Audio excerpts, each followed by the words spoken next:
Hello ಸ್ನೇಹಿತರೆ, welcome back to my channel. ಇವತ್ತು ಶಿವರಾತ್ರಿ ಹಬ್ಬ.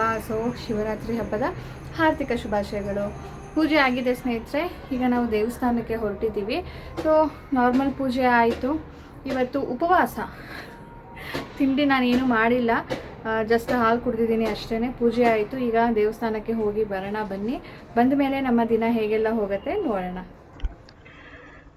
ಬರ್ತಾ ಹಾಗೆ ಸ್ಟ್ರಾಬೆರಿ ತೊಗೊಂಡು ಬಂದ್ವಿ. ಈಗ ಸೀಸನ್ ಅನಿಸುತ್ತೆ, ತುಂಬ ಬಂದಿದೆ.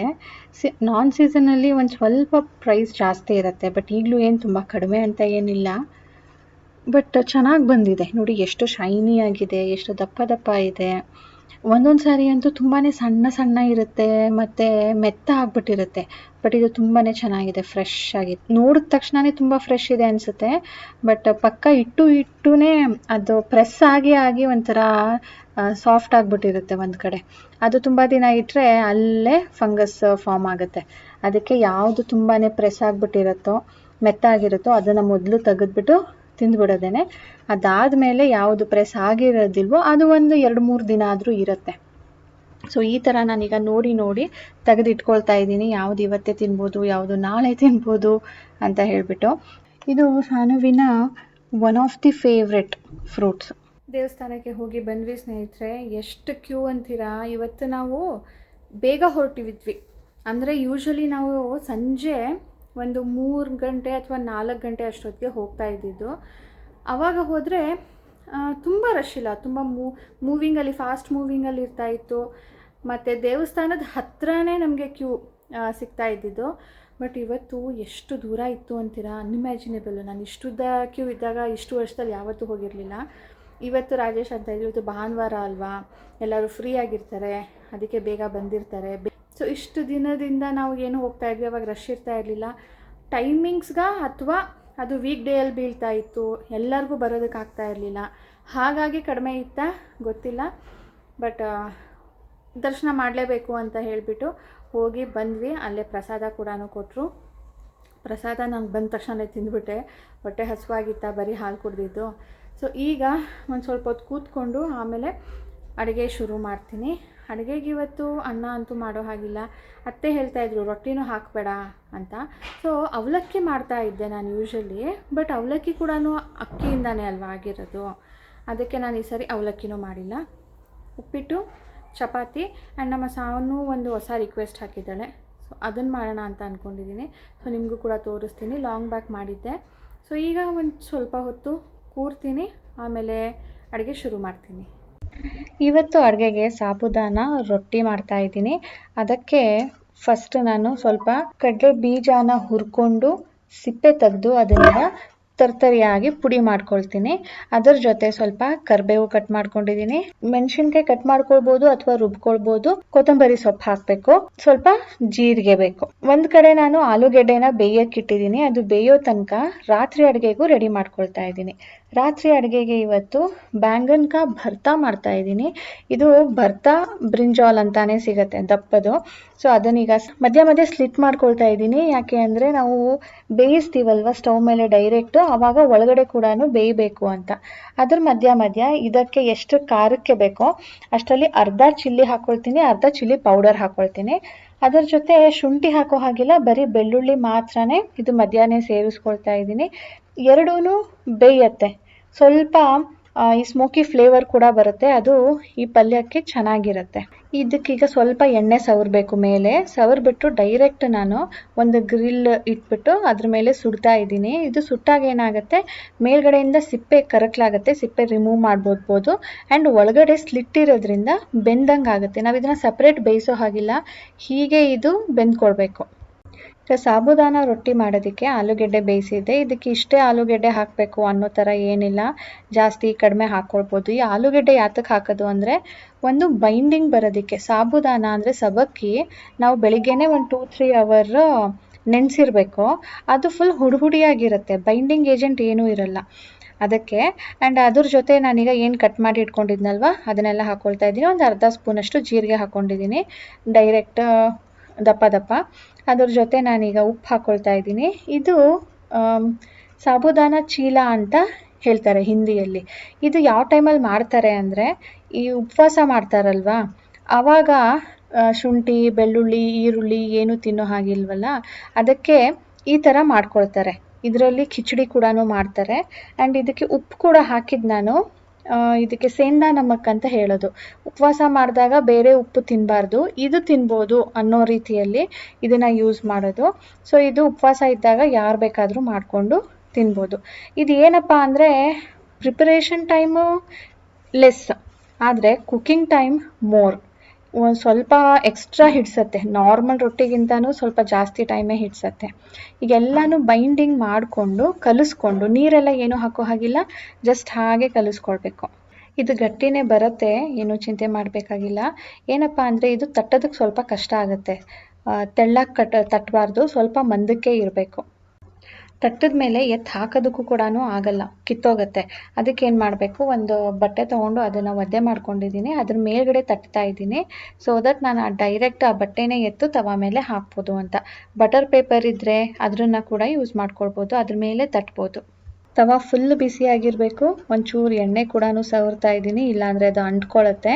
ಆ್ಯಂಡ್ ಇದು ಸ್ವಲ್ಪ ಕ್ರಿಸ್ಪಿಯಾಗಿ ಬೇಕು ಅನ್ನೋ ಹಾಗಿದ್ರೆ ಮಧ್ಯ ಮಧ್ಯ ಸ್ವಲ್ಪ ತೂತು ಮಾಡ್ಕೊಳ್ಬೇಕು. ರೊಟ್ಟಿನ ಹಾಕಿಬಿಟ್ಟು ಮಧ್ಯ ಮಧ್ಯ ತೂತು ಮಾಡೋದು, ಅದ್ರ ಮಧ್ಯ ಮಧ್ಯ ಎಣ್ಣೆ ಬಿಡೋದು. ಆವಾಗ ಅದು ಸ್ವಲ್ಪ ಬೇಗ ಬೇಯುತ್ತೆ ಮತ್ತು ಸ್ವಲ್ಪ ಕ್ರಿಸ್ಪಿ ಕೂಡ ಆಗುತ್ತೆ.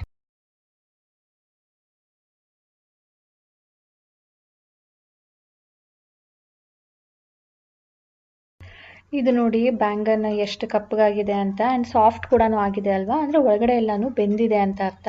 ಅದನ್ನೀಗ ತೆಗೆದುಕೊಂಡು ಮೇಲ್ಗಡೆದು ಸಿಪ್ಪೆ ರಿಮೂವ್ ಮಾಡ್ತಾ ಇದ್ದೀನಿ. ಇದು ತಕ್ಷಣಕ್ಕೆ ಮಾಡೋಕ್ಕಾಗೋದಿಲ್ಲ, ತುಂಬ ಬಿಸಿ ಇರುತ್ತೆ.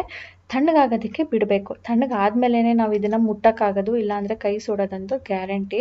ಇದು ಚೆನ್ನಾಗಿ ಸುಟ್ಟಾಗ ಮೇಲ್ಗಡೆ ಸಿಪ್ಪೆ ಬಂದ್ಬಿಡುತ್ತೆ. ಆ್ಯಂಡ್ ಒಳಗಡೆನೂ ನೋಡಿ ಎಷ್ಟು ಮ್ಯಾಶಿ ಆಗಿದೆ ಅಂತ ಹೇಳಿಬಿಟ್ಟು ಈ ಥರ ಆಗಬೇಕು. ಇವತ್ತು ಭಾನುವಾರ ಆಗಿರೋದ್ರಿಂದ ಸಾನೂನು ಮಧ್ಯ ಮಧ್ಯ ಬಂದು ಮಮ್ಮ ನಾನು ರಿಮೂವ್ ಮಾಡ್ತೀನಿ, ನಾನು ರೊಟ್ಟಿ ಹಾಕ್ತೀನಿ, ನಾನು ಸುಡ್ತೀನಿ ಅಂತ ಮಧ್ಯ ಮಧ್ಯ ಬರ್ತಾ ಇದ್ಲು. ಅವಳಿಗೆ ಈಗ ಎಕ್ಸಾಮ್ ಶುರು ಆಗುತ್ತೆ. ಮಂಡೇ ಮತ್ತು ಟ್ಯೂಸ್ಡೇ 2 ಎಕ್ಸಾಮ್ ಇದೆ, ನಾನ್ ಸಬ್ಜೆಕ್ಟ್ಸು. ಅದಕ್ಕೆ ನಾನು ಓದ್ಕೋ ಅಂತ, ಬಟ್ ಅವಳು ಮಧ್ಯ ಮಧ್ಯ ಬಂದು ಡೈವರ್ಟ್ ಆಗ್ತಾ ಇದ್ಲು. ಸರಿ ಮಾಡಮ್ಮ ಅಂತ ಹೇಳ್ಬಿಟ್ಟು ಅವಳಿಗೆ ಬಿಟ್ಟಿದ್ದೀನಿ ನೋಡಿ. ಅಷ್ಟು ರಿಮೂವ್ ಮಾಡೋ ತನಕ ಅವಳಿಗೆ ಸಾಕಾಗೋಯ್ತು.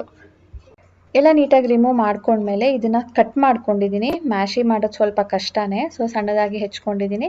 ಟೊಮ್ಯಾಟೊ ಕೂಡ ಬ್ಯಾಂಗನ್ ರೀತಿಯಲ್ಲೇ ಸ್ಟವ್ ಮೇಲೆ ಸಿಪ್ಪೆ ತೆಗಿಯೋ ಥರ ಅದನ್ನು ಬೇಯಿಸ್ಕೊಂಡಿದ್ದೀನಿ. ಅಂದರೆ ಫುಲ್ ಬೆಂದಿಲ್ಲ, ಬಟ್ ಆಗಿದೆ. ಮೆಣಸಿನ್ಕಾಯಿ ಮತ್ತು ಬೆಳ್ಳುಳ್ಳಿ ಏನು ಒಳಗಡೆ ಹಾಕಿ ಬೇಯಿಸಿದ್ನಲ್ವ, ಅದು ಕೂಡ ಕಟ್ ಮಾಡ್ಕೊಂಡಿದ್ದೀನಿ. ಮೆಣಸಿನ್ಕಾಯಿ ಜಾಸ್ತಿ ಆಗುತ್ತೆ, ನಾನು ಇದನ್ನು ಸ್ವಲ್ಪ ಇಟ್ಕೊಂಡು ಬಾಕಿದನ್ನು ಹಾಕ್ತೀನಿ. ಒಗ್ಗರಣೆಗೆ ಈರುಳ್ಳಿ ಹಾಕ್ಕೊಂಡಿದ್ದೀನಿ, ಅದನ್ನು ಸ್ವಲ್ಪ ಟ್ರಾನ್ಸ್ಲೂಸೆಂಟ್ ಆಗೋ ಥರ ಕುಕ್ ಮಾಡ್ಕೊಂಡಿದ್ದೀನಿ. ಅದಕ್ಕೀಗ ಮಸಾಲೆ ಸೇರಿಸ್ತಾ ಇದ್ದೀನಿ. ಅರಿಶಿನದ ಪುಡಿ, ಖಾರದ ಪುಡಿ, ಗರಂ ಮಸಾಲ, ಇಷ್ಟೇ. ಖಾರ ನೋಡ್ಕೊಂಡು ಹಾಕಿ, ಯಾಕಂದರೆ ನಾವು ಮೆಣಸಿನ್ಕಾಯಿ ಕೂಡ ಹಾಕಿರ್ತೀವಿ. ಉಪ್ಪು, ಇಷ್ಟನ್ನು ಒಂದು 10 ಸೆಕೆಂಡಷ್ಟು ಎಣ್ಣೆಯಲ್ಲೇ ಸೌಟೆ ಮಾಡ್ಕೊಳ್ತೀನಿ. ಈಗ ನಾನು ಮ್ಯಾಶಿ ಮಾಡ್ಕೊಂಡಿರೋ ಅಂಥ ಎಲ್ಲ ತರಕಾರಿಗಳನ್ನ ಸೇರಿಸ್ಬಿಟ್ಟು ಚೆನ್ನಾಗಿ ಮಸಾಲೆ ಜೊತೆ ಮಿಕ್ಸ್ ಮಾಡಿ ಒಂದು 5 ಮಿನಿಟ್ಸು ಸಣ್ಣ ಉರಿಯಲ್ಲೇ ಕುಕ್ ಮಾಡ್ತೀನಿ. ಅಂದರೆ ಬ್ರಿಂಜಾಲ್ ಏನಾದರೂ ಸರಿಯಾಗಿ ಕುಕ್ ಆಗಿಲ್ಲ, ನಾವು ಸರಿಯಾಗಿ ಬೇಯಿಸಿಲ್ಲ ಅಂದಾಗ ಈ ಥರ ಬೆಂದ್ಕೊಳ್ಳುತ್ತೆ ಅದು. ಸೊ ನಾವೊಂದು 5-10 ಮಿನಿಟ್ಸು ಸಣ್ಣ ಉರಿ ಮಾಡಿ ಮುಚ್ಚಿ ಬಿಟ್ಬಿಡ್ತೀನಿ. ಕೊನೆಯಲ್ಲಿ ಇದಕ್ಕೆ ಕೊತ್ತಂಬರಿ ಸೊಪ್ಪು ಹಾಕಿದ್ರೆ ಸ್ಮೋಕಿ ಚೆನ್ನಾಗಿರುತ್ತೆ, ಟ್ರೈ ಮಾಡಿ. ಹಲೋ ಸ್ನೇಹಿತರೆ, ಗುಡ್ ಮಾರ್ನಿಂಗ್. ನೆನ್ನೆ ವ್ಲಾಗನ್ನು ಇವತ್ತು ಮತ್ತೆ ಕಂಟಿನ್ಯೂ ಮಾಡ್ತಾ ಇದ್ದೀನಿ. ಇವತ್ತು ಬಂದು ಸೋಮವಾರ. ಸೊ ನೆನ್ನೆ ಶಿವರಾತ್ರಿ ಹಬ್ಬ ಆಯಿತು. ಶಿವರಾತ್ರಿ ಹಬ್ಬದ ದಿನ ಉಪವಾಸ ಮಾಡೋರು ಹೋಲ್ ಡೇ ಏನೂ ತಿಂದು ಉಪವಾಸ ಮಾಡ್ತಾರೆ. ಆದರೆ ನಮ್ಮಲ್ಲಿ ಫಲಹಾರ ಮಾಡ್ಬೋದು, ಆದರೆ ನಮ್ಮಲ್ಲಿ ರೈಸ್ ಒಂದು ಬಿಟ್ಟು ಬಾಕಿದೆಲ್ಲನೂ ತಿನ್ಬೋದು ಅಂತ ಹೇಳ್ತಾರೆ. ಅಂದರೆ ರೈಸ್ದು ದೋಸೆ ಆಗಿರ್ಬೋದು, ಇಡ್ಲಿ ಆಗಿರ್ಬೋದು, ರೊಟ್ಟಿ ಆಗಿರ್ಬೋದು, ಅದೆಲ್ಲ ಬಿಟ್ಟು ಬಾಕಿದು ಗೋಧಿದು, ರಾಗಿದು ಆ ಥರ. ಸೊ ನೆನ್ನೆ ಎಲ್ಲ ಗೋಧಿದಾಯಿತು, ಉಪ್ಪಿಟ್ಟು, ಚಪಾತಿ. ಸೊ ಇವತ್ತು ರೈಸ್, ಅಂದರೆ ಉಪವಾಸ ಬಿಡೋ ದಿನ. ಇದು ಉಪವಾಸ ಮಾಡೋದು, ಪೂಜೆ ಮಾಡೋದೆಲ್ಲ ರಾತ್ರಿ. ಸೊ ಇಷ್ಟು ನೆನ್ನೆ. ಸೊ ಇವತ್ತು ನಾವು ಉಪವಾಸ ಬಿಡೋ ದಿನ, ಅಂದರೆ ರೈಸ್ ಮಾಡೋ ದಿನ. ಇವತ್ತು ಬೆಳಿಗ್ಗೆಗೆ ನಾನು ಚಿತ್ರಾನ್ನ ಮಾಡಿ ಸಾನುಗೆ ಕೊಟ್ಟಿದ್ದೀನಿ. ಈಗ ಚಿತ್ರಾನ್ನ ನಾನು ಕೂಡ ತಿನ್ನಬೇಕು. ಅಂದರೆ ಲೆಮನ್ ರೈಸ್, ಚಿತ್ರಾನ್ನ. ಸೊ ಇವತ್ತು ತಿಂಡಿಗೆ ಲೆಮನ್ ರೈಸ್ ಮಾಡಿದ್ದೆ. ಸೊ ರೈಸ್ ಐಟಮ್ ಬೆಳಿಗ್ಗೆನೇ ಮಾಡಿದ್ದೀನಿ. ಸಾನುಗೆ ಬಾಕ್ಸ್ಗೆ ಹಾಕಬೇಕಿತ್ತಲ್ಲ, ಸೊ ಅದನ್ನು ಕೊಟ್ಟು ಕಳಿಸಿದ್ದೀನಿ. ಈಗ ಮಧ್ಯಾಹ್ನಕ್ಕೆ ನಾನು ಸಾಂಬಾರು, ಅನ್ನ, ಹಪ್ಪಳ, ಏನಾದರೂ ಸ್ವೀಟು ಮಾಡಬೇಕು, ಮಾಡಿ ನೈವೇದ್ಯ ಮಾಡಬೇಕು. ಸೊ ಇದರಿಂದ ನಮ್ಮ ಉಪವಾಸದ ಹಬ್ಬ ಎಂಟಕ್ಕೆ ಬರುತ್ತೆ. ಸೊ ಇವತ್ತು ಬನ್ನಿ, ಈಗ ವ್ಲಾಗ್ ಸ್ಟಾರ್ಟ್ ಮಾಡ್ತಾ ಇದ್ದೀನಿ. ಪೂಜೆ ಮಾಡಬೇಕು. ಈಗ ಸ್ನಾನ ಮಾಡಿ ಬಂದಿದ್ದೀನಿ. ಪೂಜೆ ಮಾಡಿಬಿಟ್ಟು ತಿಂಡಿ ಮಾಡೋಣ. ಅದಾದಮೇಲೆ ಮಧ್ಯಾಹ್ನದ ಅಡುಗೆ, ಅದ್ರ ಮಧ್ಯ ಏನಾದರೂ ಒಂದು ಇವತ್ತು ಟಾಸ್ಕ್ ತೊಗೊಂಡು ಕಂಪ್ಲೀಟ್ ಮಾಡೋಣ. ಸ್ನೇಹಿತರೆ, Q&A ಕ್ವೆಶನ್ಸ್ ಇನ್ನೂ ತುಂಬ ಬಾಕಿ ಇದೆ. ನಾನು ತುಂಬ ದಿನ ಆಯಿತು ಆನ್ಸರೇ ಮಾಡಿಲ್ಲ. ಸೊ ಬನ್ನಿ 1 or 2 ಕ್ವೆಶನ್ಸ್ನ ತೊಗೊಳ್ಳೋಣ. ಓಕೆ, ನಾನು ಫಿಲ್ಟರ್ ಹಾಕ್ಕೊಳ್ತಾ ಇದ್ದೀನಿ. ಅಂದರೆ ಇವತ್ತಿನ ತನಕ ಎಷ್ಟು ಆನ್ಸರ್ ಮಾಡಿದ್ದೀನೋ ಅದ್ರ ನೆಕ್ಸ್ಟ್ ಕ್ವೆಶನ್ ತೊಗೊಳ್ತಾ ಇದ್ದೀನಿ. Interesting and happy feeling question ಬಂದಿದೆ. ಶೀತಲ್ ರಾವ್ ಅಂತೆ. Do you wish to live abroad? If yes, which country? ಅಬ್ರಾಡಲ್ಲಿ ಇರೋದಕ್ಕೆ ಇಷ್ಟನಾ ಅಂತ? ಆಬ್ವಿಯಸ್ಲಿ ನಾವು ತುಂಬಾ ಇಷ್ಟ. ಅಲ್ಲೇ ಸೆಟ್ಲ್ ಆಗೋದಕ್ಕಲ್ಲ, ಬಟ್ ನನಗೆ ಅಲ್ಲಿನ ಕಲ್ಚರ್ ಎಲ್ಲ ನೋಡಬೇಕು, ಅಲ್ಲಿನ ಲೈಫ್ ಸ್ಟೈಲ್ ನೋಡಬೇಕು ಅಂತ ಆಸೆ. ಜಸ್ಟ್ ಈಗ ನಾವು ಟ್ರಿಪ್ಗೆ ಹೋದರೆ 1 ವೀಕ್ ಹೋಗ್ತೀವಿ, ಬಂದುಬಿಡ್ತೀವಿ. ಬಟ್ ಅದನ್ನು ನೋಡ್ತೀವಿ ಹೊರತು ಎಕ್ಸ್ಪೀರಿಯೆನ್ಸ್ ಏನು ಮಾಡೋದಕ್ಕಾಗೋದಿಲ್ಲ. ನಮ್ಮ ಲೈಫಲ್ಲಿ ನಾವೇನು ಏನಾದರೂ ಅಲ್ಲಿದ್ದು ಒಳ್ಳೆಯದಾಗಿದ್ದರೆ ಅದನ್ನು ಚೇಂಜಸ್ ಮಾಡ್ಕೊಳ್ಳೋದಕ್ಕಾಗೋದಿಲ್ಲ. ಸೊ ನನಗೆ ಅದನ್ನೆಲ್ಲ ಎಕ್ಸ್ಪೀರಿಯೆನ್ಸ್ ಮಾಡಬೇಕು ಅಂತ ಆಸೆ. ನಾನು ಮೊದಲಿಂದನೂ ರಾಜೇಶ್ ಹೇಳ್ತಾನೆ ಇದ್ದೆ, ಯಾವುದೇ ಹೊಸ ಪ್ಲೇಸ್ ಆದರೂ ನನಗೆ ಇಷ್ಟ ಆಗುತ್ತೆ. ಅಬ್ರಾಡ್ ಇಲ್ಲ ಅಂದರೆ ಬೇಡಪ್ಪ, ಕರ್ನಾಟಕದಿಂದ ಹೊರಗಡೆ ಹೋಗಿ ನೋಡೋಣ, ಬೆಂಗಳೂರಿಂದ ಹೊರಗಡೆ ಹೋಗೋಣ ಅಂತಾನೆ ಹೇಳ್ತಾ ಇರ್ತೀನಿ. ಬಟ್ ರಾಜೇಶ್ಗೆ ಅಂಥ ಆಪರ್ಚುನಿಟಿ ಇಲ್ಲ.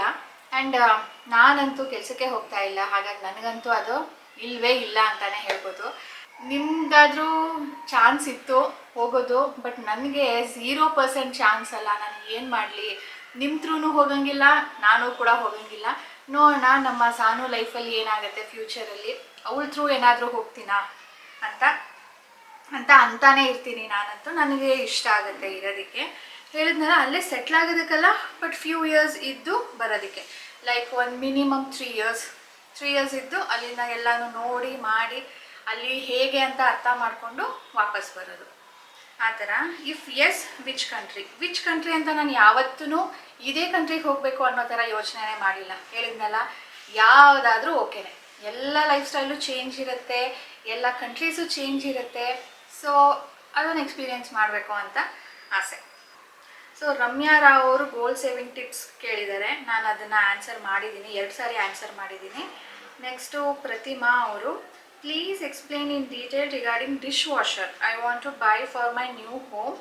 Will be eagerly waiting for your honest feedback. Is it worth? Okay, ನಾನು ಇನ್ ಡೀಟೇಲ್ ಆಗಿ ಎಕ್ಸ್ಪ್ಲೇನ್ ಮಾಡಬೇಕು ಅಂದರೆ, ನಾನು ಆ ಡಿಶ್ ವಾಷರ್ನ ಪಾತ್ರೆಗಳನ್ನ ಹಾಕೋದು, ಜೋಡಿಸೋದು, ಅದನ್ನು ಏನೇನು ಯೂಸ್ ಮಾಡ್ತೀನಿ ಅದರಲ್ಲಿ ಡಿಟರ್ಜೆಂಟ್ಸ್ ಅದು ಇದು, ಆಮೇಲೆ ಅದು ಆಫ್ಟರ್ ವಾಶ್ ಹೇಗಿರುತ್ತೆ ಅಂತೆಲ್ಲನೂ ನಿಮಗೆ ನಾನು ರೆಕಾರ್ಡ್ ಮಾಡಿ ಆನ್ಸರ್ ಮಾಡ್ತೀನಿ. ಇಸ್ ಇಟ್ ವರ್ತ್ ಅಂತ ಕೇಳೋದಾದರೆ, ಅಫ್ಕೋರ್ಸ್ ಇಟ್ಸ್ ವರ್ತ್. ನನಗೆ ಈಗ ಹೇಗಾಗುತ್ತೆ ಅಂದರೆ, ಪಾತ್ರೆ ತೊಳೆಯೋದಕ್ಕೆ ಬೇಜಾರಾಗುತ್ತೆ. ಒಂದು ರೀಸನ್ನು ನನಗೆ ಬ್ಯಾಕ್ ಪೇನ್ ಬರುತ್ತೆ. 2ನೇ ರೀಸನ್ನು ನಮ್ಮದು ಬೋರ್ ವಾಟರ್ ಆಗಿರೋದ್ರಿಂದ ನಾವು ಕೈಯಲ್ಲಿ ತೊಳೆದಿರೋವಂಥ ಪಾತ್ರೆಗಳು ಡ್ರೈ ಆಗುತ್ತಲ್ವ, ಆವಾಗ ಅದ್ರ ಮೇಲೆ ಡಾಟ್ ನೀರಿಂದು ಡಾಟ್ ಇರುತ್ತಲ್ಲ, ಅದು ಡ್ರೈ ಆದಮೇಲೆ ಕಲೆಗಳ ಥರ ಕಾಣುತ್ತೆ. ಕೈಯಲ್ಲಿ ವಾಶ್ ಮಾಡೋದಕ್ಕೆ ಇಷ್ಟನೇ ಆಗೋದಿಲ್ಲ. ಆ್ಯಂಡ್ ಡಿಶ್ ವಾಷರಲ್ಲಂತೂ ತುಂಬ ಚೆನ್ನಾಗಿ ಕ್ಲೀನ್ ಆಗುತ್ತೆ. ಗ್ಲಾಸ್ ವೇರ್ಸ್ ಪಳಪಳ ಅಂತ ಇರುತ್ತೆ. ನಾನು ಈಗಲೂ ಅಷ್ಟೇ ಗ್ಲಾಸ್ ವೇರ್ಸ್ ಏನಾದರೂ ಯೂಸ್ ಮಾಡಿದರೆ ಹ್ಯಾಂಡ್ ವಾಶ್ ಮಾಡೋದೇ ಇಲ್ಲ. ಸಣ್ಣ ಪುಟ್ಟ ಪಾತ್ರೆ ಅಥವಾ ಕುಕ್ಕರ್ಗಳು ನಾನು ಕೈಯಲ್ಲೇ ವಾಶ್ ಮಾಡ್ಕೊಳ್ತೀನಿ. ದಪ್ಪ ಪಾತ್ರೆ, ಕುಕ್ಕರು, ಅದನ್ನೆಲ್ಲನೂ ಹ್ಯಾಂಡ್ ವಾಶ್ ಮಾಡ್ತೀನಿ. ಬಟ್ ಗ್ಲಾಸ್ ವೇರ್ ಮಾತ್ರ ಇಷ್ಟಿದ್ರೂ ಕೂಡ ನಾನು ಡಿಶ್ ವಾಷರ್ಗೆ ಹಾಕೋದು. ನನಗದು ಅಷ್ಟು ಇಷ್ಟ ಆಗಿದೆ. ಮತ್ತು ಈಗ ನಾನು ಹೋಗ್ಬಿಟ್ಟು ಅಡುಗೆಗೆ ರೆಡಿ ಮಾಡ್ಕೊಳ್ತೀನಿ. ಅದಾದಮೇಲೆ ಸಾನುಗೂ ಹೋಗಿ ಕರ್ಕೊಂಡು ಬರಬೇಕಲ್ಲ. ಸೊ ಇವತ್ತು ಅಡುಗೆಗೆ ಬಂದು ಅಲಸಂದೆ ಕಾಳು ನೆನೆಸಿದ್ದೀನಿ. ಅದರ ಹುಳಿ ಮಾಡೋಣ ಅಂಥೇಳಿ. ಸೊ ಅನ್ನ ಸಾಂಬಾರು ಆಗುತ್ತೆ. ಅದರ ಜೊತೆ ವಡೆ, ಬಜ್ಜಿ ಇಲ್ಲ ಏನೂ ಬೇಡ, ಜಸ್ಟ್ ಹಪ್ಪಳ ಸುಡೋಣ ಅಂತ ಇದ್ದೀನಿ. ಆಮೇಲೆ ಒಂದು ಸ್ವೀಟು ಜಾಮೂನ್ ಮಾಡೋಣ ಅಂದ್ಕೊಂಡು ತುಂಬ ದಿನ ಆಗಿತ್ತು.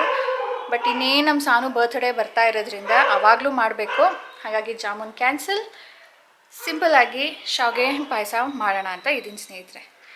ಸೊ ಹೀಗಿತ್ತು ನಮ್ಮ ಇವತ್ತು ಮತ್ತು ನಿನ್ನೆ ದಿನ. ಈ ವ್ಲಾಗ್ ಇದರೊಂದಿಗೆ ಎಂಡ್ ಮಾಡ್ತೀನಿ. ಸಿಗೋಣ ಮುಂದಿನ ವ್ಲಾಗ್ನೊಂದಿಗೆ ಸ್ನೇಹಿತರೆ. ಅಂಟಿಲ್ ದೆನ್ ಪ್ಲೀಸ್ ಇಷ್ಟ ಆಗಿದ್ರೆ ಲೈಕ್ ಮಾಡೋದನ್ನು ಮರಿಬೇಡಿ. ಬಾಯ್ ಸ್ನೇಹಿತರೆ.